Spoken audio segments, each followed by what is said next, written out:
नमस्कार. कधी विचार केलाय आपल्या आजूबाजूला किती वेगवेगळ्या प्रकारचे सजीव आहेत? म्हणजे अगदी डोळ्यांना न दिसणाऱ्या जीवाणूंपासून ते मोठमोठ्या वृक्षांपर्यंत, प्राण्यांपर्यंत ही विविधता खरंच अफाट आहे. हो, अगदी. आणि मग प्रश्न येतो की या सगळ्यांची काहीतरी व्यवस्था लावायला पाहिजे, बरोबर? नाहीतर अभ्यास कसा करणार? बरोबर. हे फार पूर्वीपासून वाटत आलंय. अगदी अॅरिस्टॉटलने सुद्धा प्रयत्न केला होता. वनस्पती आणि प्राणी असं साधं वर्गीकरण केलं होतं त्यांनी. हो, पण ते खूपच वरवरचं होतं. जसजसं आपलं सूक्ष्मजीवांबद्दल वगैरे ज्ञान वाढलं, तसं लक्षात आलं की फक्त वनस्पती आणि प्राणी हे गट पुरेसे नाहीत. अनेक सजीव या दोन्ही गटांमध्ये नीट बसतच नव्हते. इथेच मग जैविक वर्गीकरणाचं महत्त्व येतं नाही का? अगदी. सजीवांना त्यांच्यातल्या सारखेपणा आणि फरकांवर आधारित गटांमध्ये ठेवणं ही एक शास्त्रीय पद्धत आहे. यामुळे त्यांचा अभ्यास करणं सोपं होतं, त्यांचे एकमेकांशी असलेले संबंध समजतात. आणि म्हणूनच मला वाटतं लिनियसच्या 2 सृष्टी पद्धतीनंतर R.H. विटाकर यांनी 1969 मध्ये जी 5 सृष्टी पद्धत मांडली ती खूपच महत्वाची ठरली. बरोबर. आज आपण याच 5 सृष्टींचा मागोवा घेणार आहोत. आपल्याकडे श्रोत्यांनी पाठवलेले काही संदर्भ आहेत. इयत्ता 11वीच्या नोट्स, विकिपीडिया, नीट नोट्स वगैरे. हो, तर आपलं उद्दिष्ट हे आहे की ही वर्गीकरण प्रणाली नीट समजून घ्यायची आणि ही मांडणी आपल्याला सजीव सृष्टीबद्दल काय सांगते हे बघायचंय. सुरुवात करूया का मग? नक्की. तर आधी हे बघू की लिनियसच्या पद्धतीत नेमकी काय अडचण होती. 2च सृष्टी होत्या, प्लांटी, वनस्पती आणि ॲनिमेलिया, प्राणी. मग काय चुकलं त्यात? सगळ्यात मोठी मर्यादा ही होती की ती पद्धत आदिकेंद्रकी म्हणजे ज्यांच्या पेशीत सुस्पष्ट केंद्रक नाही आणि दृश्य केंद्रकी म्हणजे ज्यांच्या पेशीत केंद्रक आहे यांच्यात फरकच करत नव्हती. अच्छा, म्हणजे जीवाणू जे आदिकेंद्रकी आहेत आणि समजा आंबा जो दृश्य केंद्रकी आहे ते एकाच गटात येत होते, म्हणजे वनस्पती गटात. नाही, जीवाणूंना त्यांनी कुठे ठेवलं हेच स्पष्ट नव्हतं म्हणा ना. पण गंमत म्हणजे एकपेशीय आणि बहुपेशीय सजीवांनाही सरसकट एकत्र केला होता. अरे बाप रे. आणि अजून एक मोठा गोंधळ होता पोषणाच्या पद्धतीचा. म्हणजे बघा, शैवाल, ॲल्गे प्रकाश संश्लेषण करतात, स्वतःचं अन्न स्वतः बनवतात. आणि कवक, फंगी म्हणजे बुरशी वगैरे ते परपोषी आहेत, बाहेरून अन्न शोषून घेतात. पण लिनियसच्या पद्धतीत हे दोन्ही वनस्पती मानले गेले होते. का? तर म्हणे दोघांनाही पेशी भित्तिता आहे आणि ते एका जागी स्थिर वाटतात. पण त्यांची अन्न मिळवण्याची पद्धत तर पूर्णपणे वेगळी आहे. अगदी.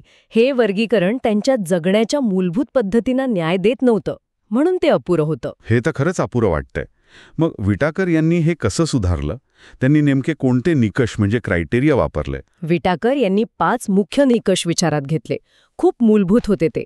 पहिला, पेशीची रचना म्हणजे सेल स्ट्रक्चर. ती आदिकेंद्रकी आहे की दृश्य केंद्रकी? हा महत्वाचा फरक आहे. दुसरा, शारीरिक संघटन म्हणजे बॉडी ऑर्गनायझेशन.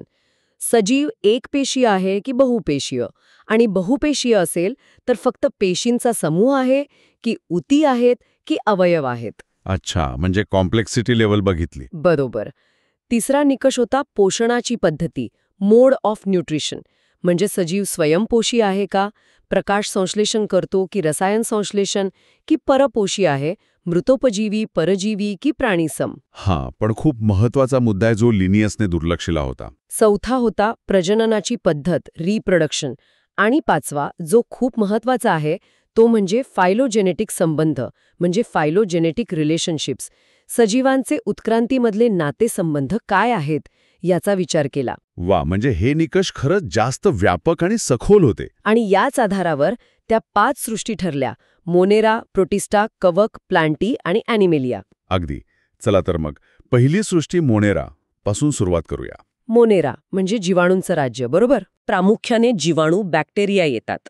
यांची मुख्य ओळख काय? तर पेशीत सुस्पष्ट केंद्रक नाही आणि इतर जी पटलयुक्त अंगक मेम्ब्रेन बाउंड ऑर्गॅनेल्स असतात ती पण नाहीत. आणि बहुतेक एकपेशीय असतात असं मी वाचलंय, पण त्यांच्यात विविधता खूप आहे असं म्हणतात. प्रचंड विविधता, स्पेशली त्यांच्या चयापचय क्रियांमध्ये म्हणजे मेटाबॉलिझममध्ये. काही जीवाणू स्वयंपोषी असतात, स्वतःचं अन्न स्वतः बनवणारे. हो, एकतर प्रकाशाचा वापर करून त्यांना फोटोसिंथेटिक म्हणतो किंवा रासायनिक अभिक्रियांतून मिळणाऱ्या ऊर्जेचा वापर करून त्यांना किमोसिंथेटिक म्हणतात. अच्छा. पण बहुसंख्य जीवाणू परपोषी असतात. म्हणजे एकतर मेलेल्या गोष्टींवर जगणारे मृतोपजीवी सॅप्रोफाइट्स किंवा दुसऱ्या सजीवांवर अवलंबून असणारे परजीवी पॅरासाइट्स. ही जी मेटाबॉलिझम मधली विविधता आहे ना, त्यामुळे पृथ्वीवरच्या न्यूट्रिएंट सायकलिंगमध्ये त्यांची भूमिका खूप महत्वाची ठरते. त्यांचे आकार पण वेगवेगळे असतात, गोलाणू, दंडाणू, असं काहीतरी. गोलाणू म्हणजे गोल, दंडाणू म्हणजे रॉड शेप, सर्पिलाकार म्हणजे स्पायरल आणि स्वल्पविरामाकार म्हणजे कॉमा शेप. आणि मोनेराचे पण 2 मुख्य गट आहेत ना, आर्कीबॅक्टेरिया आणि युबॅक्टेरिया. बरोबर.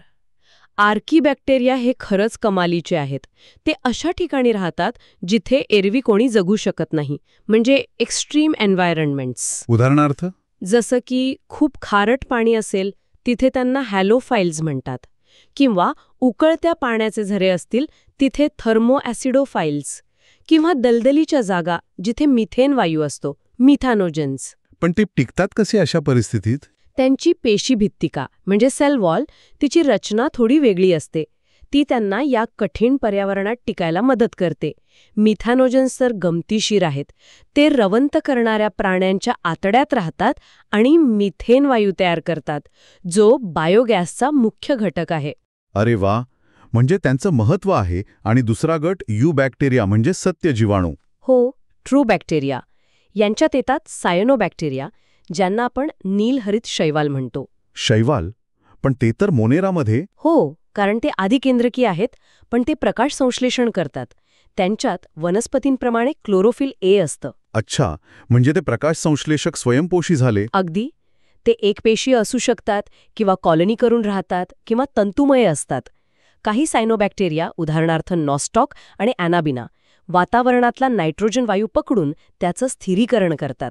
त्यासाठी त्यांच्यात हेटेरोसिस्ट नावाच्या स्पेशल पेशी असतात. हे नायट्रोजन फिक्सेशन खूप महत्वाचं आहे शेतीसाठी आणि पर्यावरणासाठी. कमाल आहे. युबॅक्टेरियामध्ये रसायन संश्लेषक जीवाणू पण असतात म्हणालात. हो, किमोसिंथेटिक ऑटोट्रॉप्स. ते नायट्रेट, अमोनिया अशा अजैविक पदार्थांचं ऑक्सिडेशन करून ऊर्जा मिळवतात. त्यांना प्रकाशाची गरज नाही. आणि ते नायट्रोजन, फॉस्फरस, लोह, सल्फर यांच्या पुनर्वापरात मदत करतात. बरोबर. न्यूट्रिएंट सायकलिंगमध्ये त्यांची भूमिका मोठी आहे. आणि मग येतात परपोषी जीवाणू, हेट्रोट्रॉफिक बॅक्टेरिया, जे निसर्गात संख्येने सगळ्यात जास्त आहेत. हे काय करतात? हे उत्तम विघटक, डिकंपोजर्स आहेत. म्हणजे मेलेले प्राणी, वनस्पती कुजवण्याचं काम करतात. त्यांचं आर्थिक महत्त्व पण आहे. दुधाचं दही होणं, अँटीबायोटिक्स बनवणं, डाळींच्या मुळांवर नायट्रोजन स्थिरीकरण करणं. पण काही त्रासदायक पण आहेत ना? हो, नक्कीच. काही जीवाणू रोगकारक आहेत, पॅथोजेनिक. कॉलरा, टायफॉइड, टिटॅनस, धनुर्वात, लिंबावरचा कॅन्कर, हे सगळं जीवाणूंमुळे होतं. बरं, मोनेरा प्रजनन कसं करतात? आणि एक नाव ऐकलं होतं, मायकोप्लाझ्मा. ते काय आहे? प्रजनन मुख्यत्वे द्विविभाजनाने होतं, बायनरी फ्युजन होतं. म्हणजे एका पेशीचे 2 तुकडे होतात. खूप साधं. प्रतिकूल परिस्थितीत ते बीजाणू तयार करतात, जे टिकून राहतात. त्यांच्यात डीएनए एका जीवाणूतून दुसऱ्यात जाण्याचा एक जुना आदिम प्रकार पण दिसतो. आणि मायकोप्लाझ्मा? मायकोप्लाझ्मा हे मोनेरा सृष्टीतलेच आहेत, पण ते खास आहेत कारण त्यांना पेशी भित्तिकाच नसते आणि ते ऑक्सिजनशिवाय जगू शकणारे सगळ्यात लहान सजीव मानले जातात. ते प्राणी आणि वनस्पतींमध्ये रोग निर्माण करतात. म्हणजे मोनेरा सृष्टी जरी साधी वाटली तरी तिच्यात प्रचंड विविधता आहे आणि त्यांचं पर्यावरणीय महत्त्व पण खूप आहे.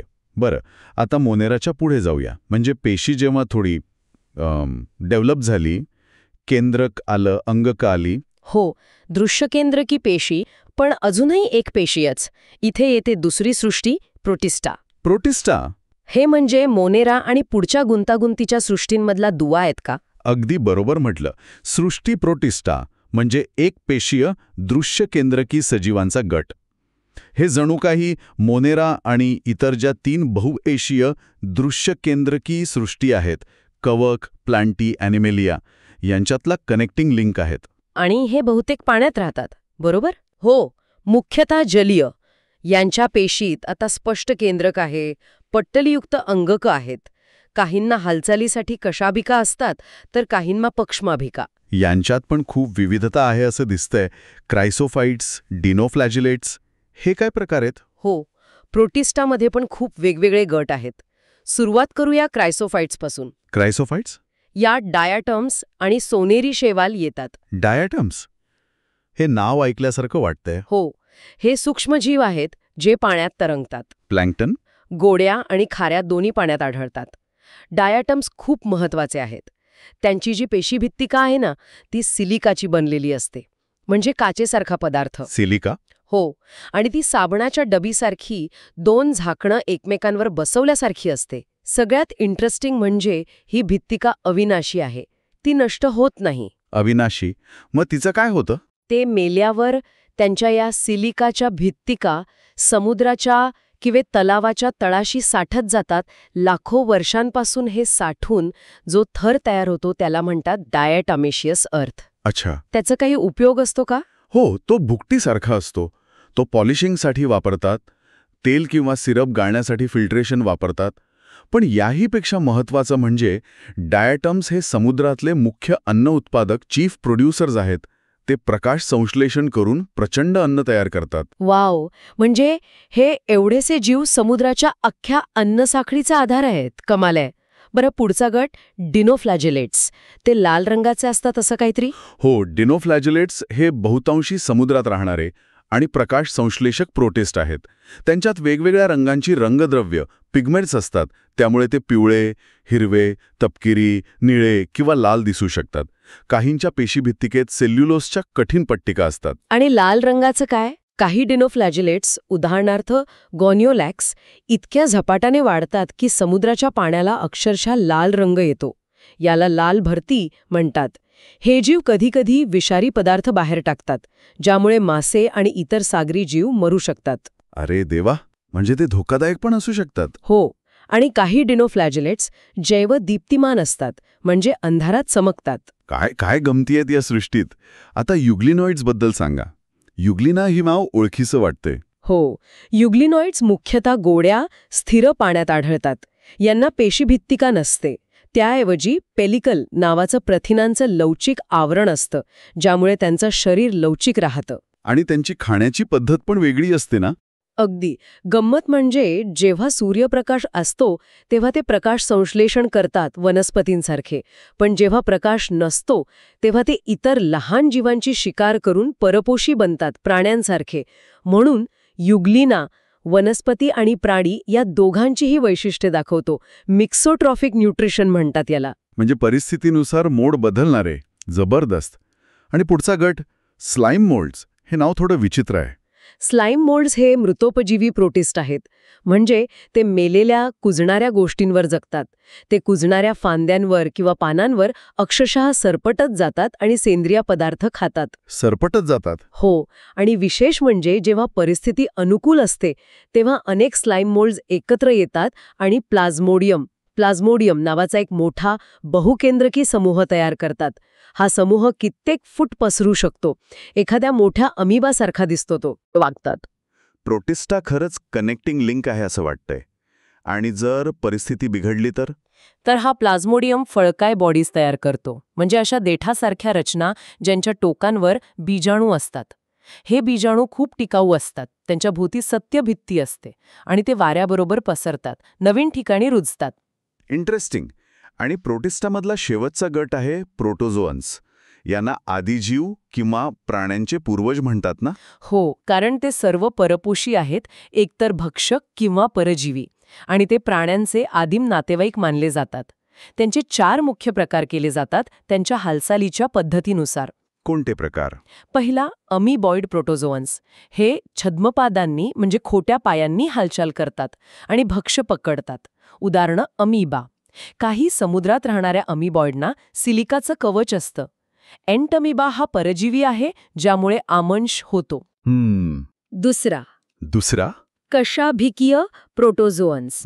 यांना हालचालीसाठी कशाभिका म्हणजे फ्लॅजिला असतात. हे मुक्तजीवी असू शकतात किंवा परजीवी.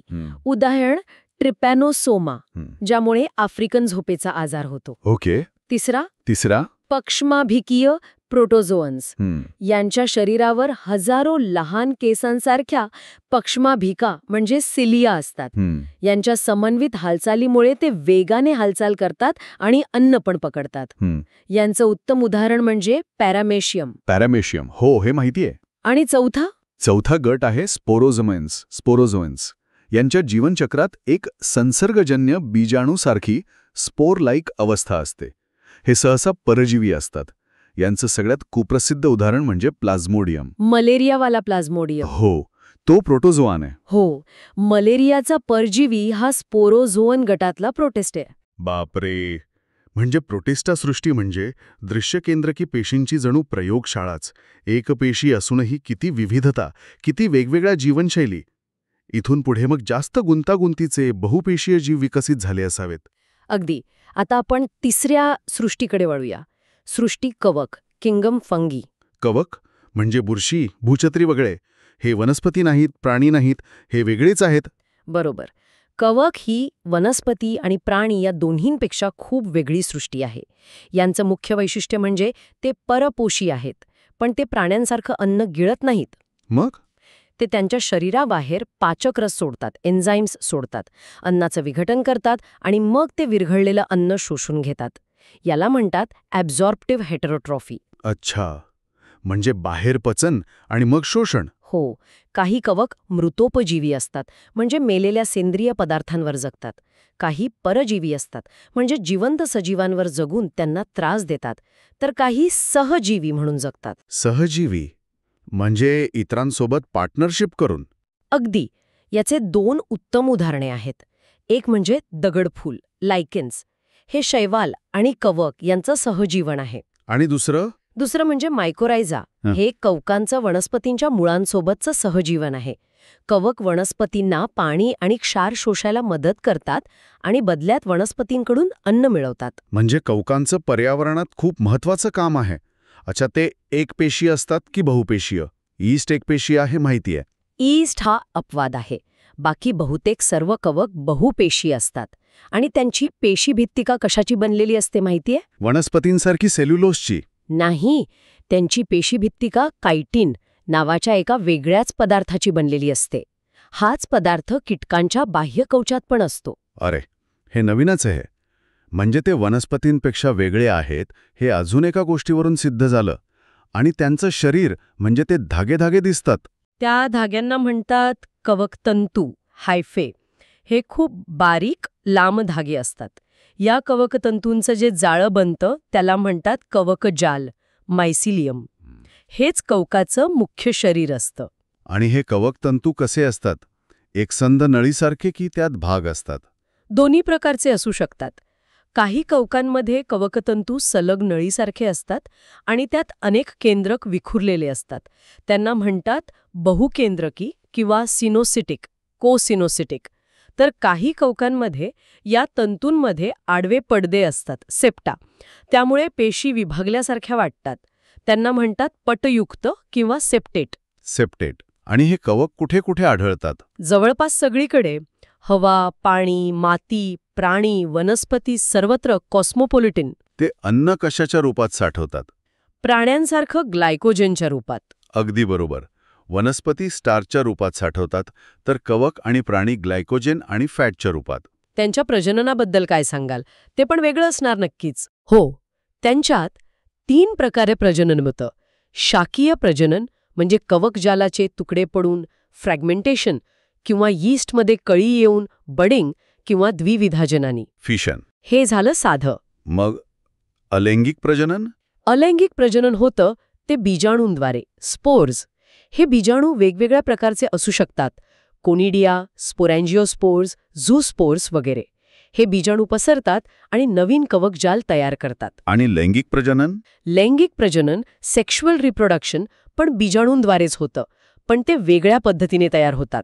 यात ऊस्पोर्स, ॲस्कोस्पोर्स, बॅसिडिओस्पोर्स असे प्रकार येतात. हे लैंगिक बीजाणू बऱ्याचदा फळकाय, फ्रुटिंग बॉडीज नावाच्या विशिष्ट रचनेत तयार होतात. मशरूम हे एक प्रकारचं फळकायच आहे. अच्छा, लैंगिक प्रजननाची प्रक्रिया थोडी गुंतागुंतीची असते असं वाटतंय. त्यात प्लाझ्मोगॅमी, कॅरिओगॅमी असं काहीतरी असतं? हो. लैंगिक प्रजननाच्या चक्रात 3 टप्पे येतात. पहिला प्लाझ्मोगॅमी म्हणजे 2 वेगवेगळ्या कवकतंतूंच्या पेशींचा जीवद्रव्य प्रोटोप्लाझम एकत्र येतो. दुसरा कॅरिओगॅमी म्हणजे त्या 2 पेशींमधली केंद्रकं, न्यूक्लियाय एकत्र येतात आणि एक द्विगुणित केंद्रक तयार होतं. आणि तिसरा म्हणजे अर्धसूत्री विभाजन, मिओसिस.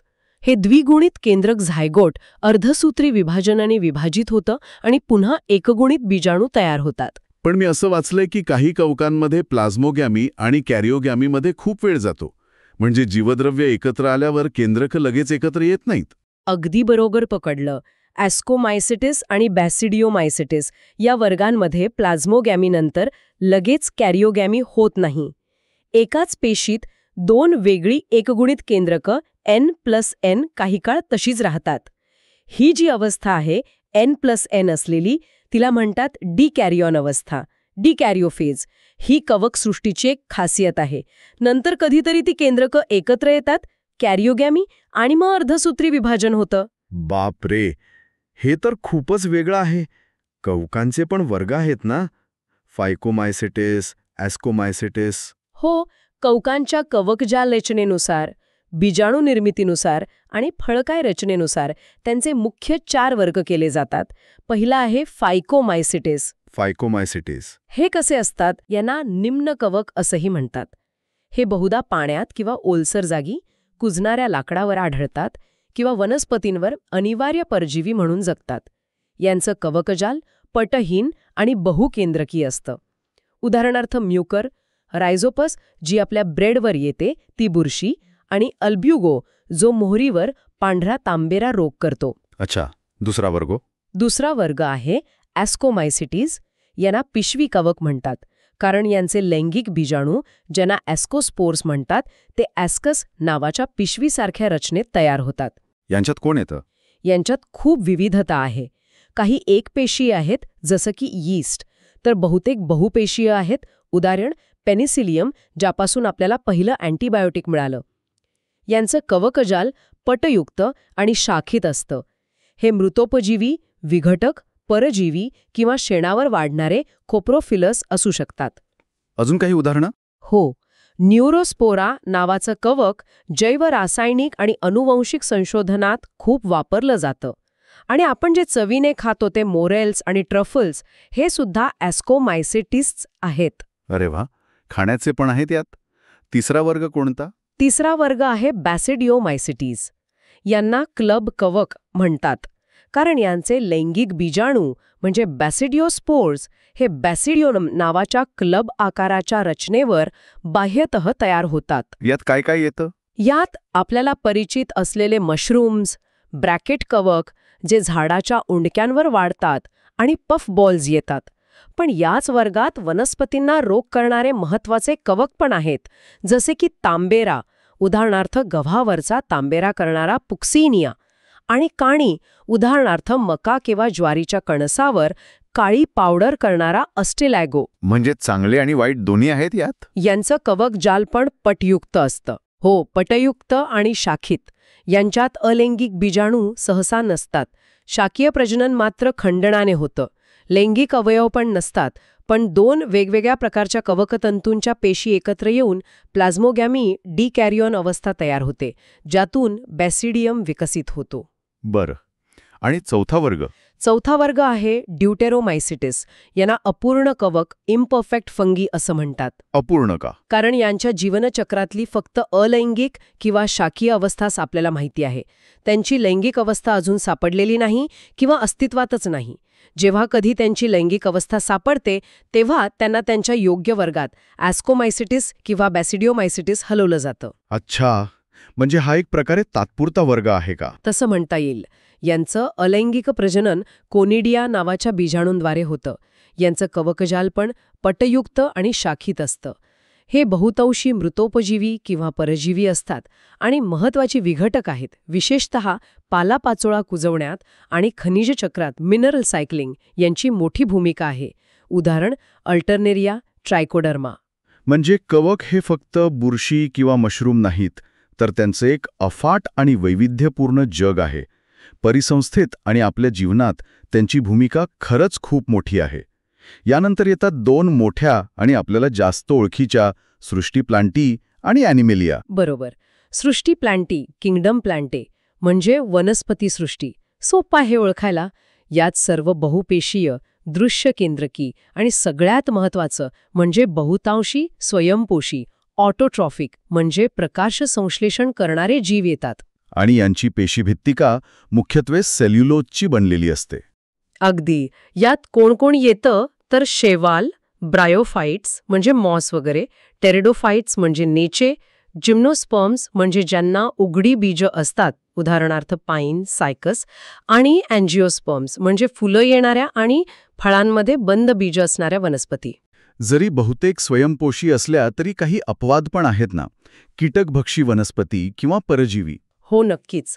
काही वनस्पती जसं की ब्लॅडरवॉर्ट किंवा व्हीनस फ्लायट्रॅप ह्या नायट्रोजन कमी असलेल्या जमिनीत वाढतात, म्हणून ते कीटक पकडून त्यांची गरज भागवतात. आणि अमरवेल, कस्क्युटा सारखी वनस्पती तर पूर्णपणे परजीवी आहे.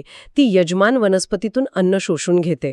आणि वनस्पतींच्या जीवनचक्रात एक वैशिष्ट्यपूर्ण गोष्ट असते, पिढ्यांचं एकांतरण. हो, ऑल्टरनेशन ऑफ जनरेशन्स. त्यांच्या जीवनचक्रात एक द्विगुणित बीजाणुजनक पिढी असते आणि एक एकगुणित हॅप्लॉइड युग्मकजनक पिढी असते. या दोन्ही पिढ्या आलटून पालटून येतात. हे वनस्पतीसृष्टीचं एक महत्त्वाचं लक्षण आहे. बरं. आणि आता शेवटची 5वी सृष्टी ॲनिमेलिया म्हणजे प्राणीसृष्टी. हो, यात येतात सर्व बहुपेशीय, दृश्यकेंद्रकी आणि परपोषी हेट्रोट्रॉफिक जीव. सगळ्यात महत्त्वाचा फरक म्हणजे यांच्या पेशींना पेशीभित्तिका नसते. आणि हे अन्न कसं मिळवतात? ते अन्न बाहेरून मिळवतात आणि गिळून शरीराच्या आत पचन करतात. याला म्हणतात प्राणीसमपोषण किंवा होलोझोईक न्यूट्रिशन. ते अन्नासाठी प्रत्यक्ष किंवा अप्रत्यक्षपणे वनस्पतींवर अवलंबून असतात. आणि अन्न साठवतात कसं? ग्लायकोजन किंवा चरबीच्या रूपात. बहुतेक प्राणी हालचाल करू शकतात, त्यांची वाढ ठराविक वयापर्यंतच होते आणि त्यांना एक निश्चित आकार असतो. उच्च प्राण्यांमध्ये अजून काय वैशिष्ट्ये असतात? त्यांच्यात संवेदना ग्रहण करण्यासाठी आणि शरीराच्या वेगवेगळ्या भागांमध्ये समन्वय साधण्यासाठी चेतासंस्था नर्वस सिस्टीम आणि स्नायू संस्था मस्क्युलर सिस्टीम विकसित झालेली असते.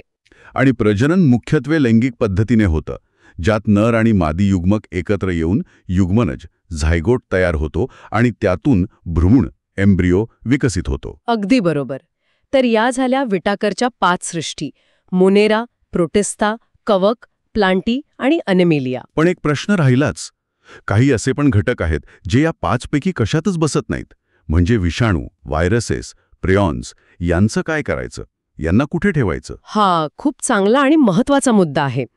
ह्या घटकांना विटाकरच्या वर्गीकरणात स्थान नाही. का? कारण ते खऱ्या अर्थाने सजीव पेशी नाहीत. ते अपेशीय आहेत. अपेशीय म्हणजे पेशी रचनाच नाही. हो, विषाणू बघा, ते यजमान पेशीच्या बाहेर असताना अक्षरशः निर्जीव स्फटिकांसारखे असतात, क्रिस्टल्स. त्यांच्यात फक्त जनुकीय पदार्थ असतो, एकतर DNA किंवा RNA, दोन्ही कधीच नाही. आणि त्याच्याभोवती प्रथिनांचं एक संरक्षक कवच असतं, ज्याला कॅप्सिड म्हणतात. म्हणजे ते स्वतःहून काहीच करू शकत नाहीत. ते जिवंत कधी होतात? जेव्हा ते एखाद्या जिवंत यजमान पेशीमध्ये प्रवेश करतात, तेव्हाच ते सक्रिय होतात. आणि गंमत म्हणजे ते स्वतःच्या प्रती तयार करण्यासाठी यजमान पेशीचीच यंत्रणा वापरतात. ते स्वतः काही करू शकत नाहीत. म्हणून त्यांना अनिवार्य परजीवी ऑब्लिगेट इंट्रासेल्युलर पॅरासाइट्स म्हणतात. आणि त्यामुळेच ते रोग निर्माण करतात. सर्दी, फ्लू, एड्स, गोवर, देवी, वनस्पतींमधला मोझाईक रोग. अगदी. बॅक्टेरियोफेजेस नावाचे विषाणू तर जीवाणूंना पण संक्रमित करतात. आणि व्हायरॉइड्स ते विषाणूंपेक्षा कसे वेगळे आहेत? व्हायरॉइड्स हे विषाणूंपेक्षाही लहान आणि अजूनच साधे आहेत. ते फक्त RNAचे बनलेले असतात. त्यांच्याभोवती प्रथिनांचं कवच सुद्धा नसतं. फक्त एक छोटासा RNAचा तुकडा जो संसर्गजन्य आहे. फक्त RNA, कवच पण नाही? हो. T.O. डायनर नावाच्या शास्त्रज्ञाने 1971 मध्ये याचा शोध लावला. बटाक्यामध्ये स्पिंडल ट्यूबर नावाचा रोग व्हायरॉइडमुळे होतो हे त्यांनी दाखवून दिलं. हे अविश्वसनीय आहे. आणि मग येतात प्रियॉन्स. हे तर अजूनच विचित्र वाटतात. हे फक्त प्रथिना आहेत म्हणे, जनुकीय पदार्थच नाही. हो. प्रियॉन्स म्हणजे असामान्य पद्धतीने घडी पडलेली संसर्गजन्य प्रथिनं. यांच्यात DNA किंवा RNA काहीच नसतं. ही चुकीची घडी पडलेली प्रथिनं शरीरातल्या सामान्य प्रथिनांना सुद्धा स्वतःसारखी चुकीची घडी घालायला लावतात. आणि त्यामुळे काय होतं? त्यामुळे मेंदूचे आणि चेतासंस्थेचे गंभीर जीवघेणे रोग होतात. जसं की गायींमधला मॅड काऊ रोग, बोवाईन स्पॉन्जिफॉर्म एन्सेफलोपॅथी BSE आणि माणसांमध्ये आढळणारा क्रुट्झफेल्ड जॅकब रोग, क्रुट्झफेल्ड जॅकब डिसीज CJD. हे सगळं ऐकून खरंच थक्क व्हायला होता. पेशी नसलेले घटक पण एवढा परिणाम करू शकतात. आणि अजून एक राहिलं, दगडफूल. ते तर 2 सजीवांचं मिश्रण आहे ना. बरोबर. दगडफूल हे काही एक सजीव नाही, ते शैवाल, फायकोबायॉन्ट आणि कवक, मायकोबायॉन्ट यांचं सहजीवन आहे. इतकं घट्ट सहजीवन की ते एकाच सजीवासारखे दिसतात आणि वागतात. या दोघांचा काय फायदा असतो? शैवाल पार्टनर प्रकाश संश्लेषण करून दोघांसाठी अन्न बनवतो आणि कवक पार्टनर शैवालाला राहण्यासाठी जागा, संरक्षण देतो आणि पाणी व क्षार शोषून पुरवतो. एकमेकांना मदत करत जगतात ते.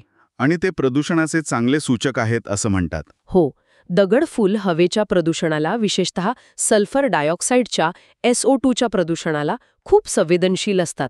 त्यामुळे जिथे हवा प्रदूषित असते तिथे ते सहसा वाढत नाहीत, म्हणून त्यांना पोल्युशन इंडिकेटर्स मानतात. तर आज आपण सजीव सृष्टीच्या वर्गीकरणाचा एक मोठा आणि रंजक प्रवास केला. ॲरिस्टॉटलच्या अगदी साध्या कल्पनेपासून सुरुवात करून आपण लिनियसच्या 2 सृष्टी आणि त्याच्या मर्यादा पाहिल्या. आणि मग RH विटाकर यांनी मांडलेली 5 सृष्टी पद्धत, मोनेरा, प्रोटिस्टा, कवक, प्लॅन्टी आणि ॲनिमेलिया, आणि त्यासाठी वापरलेले निकष आपण सविस्तरपणे समजून घेतले. आपण प्रत्येक सृष्टीची प्रमुख वैशिष्ट्ये, त्यांच्यातली कमालीची विविधता आणि काही महत्त्वाची उदाहरणं पण बघितली. इतकंच नाही तर या 5 सृष्टींच्या चौकटीत न बसणारे पण महत्त्वाचे घटक, विषाणू, व्हायरॉइड्स, प्रियॉन्स आणि सहजीवनाचं उत्तम उदाहरण असलेलं दगडफूल याबद्दलही आपण बोललो. हे वर्गीकरण का महत्त्वाचं आहे हे आता जास्त स्पष्ट झाले. फक्त सजीवांना कप्प्यांमध्ये ठेवणं हा उद्देश नाही. नाही, अजिबात नाही. हे वर्गीकरण आपल्याला सजीवांमधले उत्क्रांतीचे संबंध समजून घ्यायला मदत करतं. त्यांच्या जीवन जगण्याच्या विविध पद्धती, त्यांचं परिसंस्थेतलं स्थान आणि महत्त्व कळतं. आणि या ज्ञानाचा उपयोग पण खूप आहे. नवीन औषधं शोधणं असो, शेती सुधारणं असो किंवा जैवविविधतेचं संवर्धन करणं असो, वर्गीकरणाचे ज्ञान हे पाया आहे. आणि हे लक्षात ठेवायला हवं की हे ज्ञान स्थिर नाही. जसजसे नवीन शोध लागतात, नवीन माहिती मिळते, तसतसं हे वर्गीकरण बदलू शकतं, ते अजून रिफाईन होऊ शकतं. हे एक डायनॅमिक क्षेत्र आहे. आणि याच मुद्द्यावरून एक शेवटचा विचार. आपल्या संदर्भ साहित्यात कार्ल वूज यांच्या 3 डोमेन प्रणालीचा पण उल्लेख आहे. त्यांनी पेशीतील रायबोझोमल RNA rRNAच्या अभ्यासावर आधारित वर्गीकरणाची एक वेगळी पद्धत सुचवली. हो, त्यांनी मोनेरा सृष्टीलाच 2 वेगळ्या डोमेनमध्ये विभागलं. आर्किया, ज्यात ते विषम परिस्थितीत जगणारे जीवाणू येतात, आणि बॅक्टेरिया, ज्यात बाकीचे जीवाणू येतात. आणि तिसरा डोमेन होता युकॅरिया, ज्यात सर्व दृश्य केंद्रकी, प्रोटिस्टा, कवक, प्लांटी, ॲनिमेलिया. याचा अर्थ वर्गीकरण अजूनही बदलू शकतं. मग प्रश्न असा उरतो की भविष्यातले शोध, विशेषतः आण्विक पातळीवरची म्हणजे मॉलिक्युलर डेटा, माहिती जसजशी वाढत जाईल तसतसा जीवनाच्या वृक्षाबद्दलची आपली समज अजून किती बदलेल, आपली वर्गीकरण प्रणाली अजून कशी विकसित होईल, हा विचार करायला लावणारा प्रश्न आहे, नाही का? नक्कीच. विज्ञानाची हीच तर गंमत आहे. नेहमी नवीन प्रश्न, नवीन उत्तरं शोधण्याची संधी.